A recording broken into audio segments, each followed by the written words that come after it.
Hey, what's going on, guys? It's Jakeem, aka the Nerdy Python, and I'm excited to announce that this is officially my first review of 2019.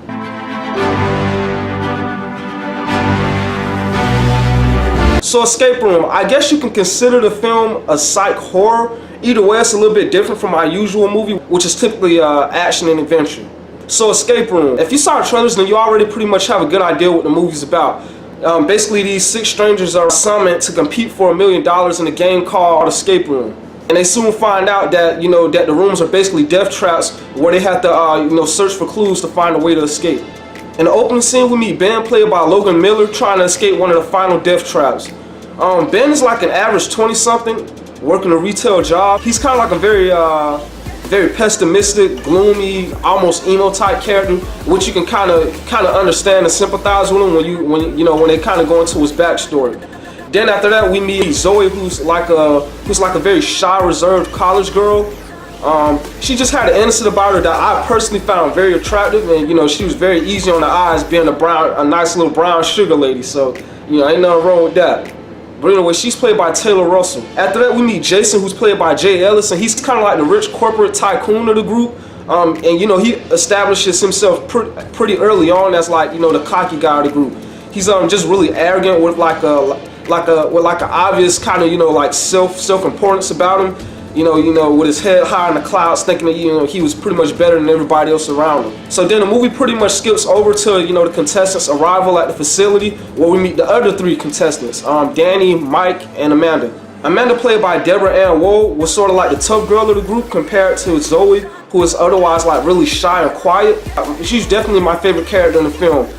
She just had a lot more sense than everybody else, and as soon as things started getting weird, she was just the one. She was like the first one, like, what, fuck this, I'm out. So I really liked her. That was a really fleshed out character. Then we meet Danny, played by Nick Dodemy. I hope that's how you pronounce the name. He's like the nerd of the group, and apparently he's had some previous experience with escape room games before, and so he's just kind of like oblivious to everything that's going on. He doesn't. Until shit really hits the fan, he thinks it's all fun and games. Last, we have Mike, construction worker, played by Tyler Labine, and he just sort of added to like the comic relief, other than Danny. The movie was pretty good and entertaining throughout. I found myself waiting in anticipation for every new room they entered, searching to find clues as if I was like actually in the game myself, trying to find a way out. I think they did a really good job making the audience, feel that emotion with the characters. My only gripe with the film is that it had an obvious fake factor, if you want to say about it.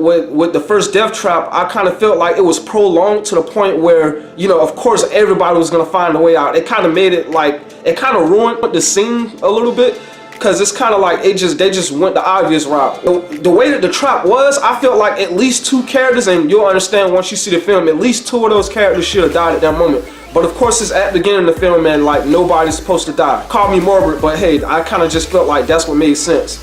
And also in the second death trap, they kind of walked off after almost being frozen to death. And I just kind of found it very unbelievable, because I'm pretty sure if you damn near had hypothermia and you'll just all of a sudden transfer to a place with room temperature or higher, I would think you'll need time to thaw. What I'm saying? Like you would be kind of down and out, but everybody just kind of walked it off like like as if they weren't just almost frozen to death.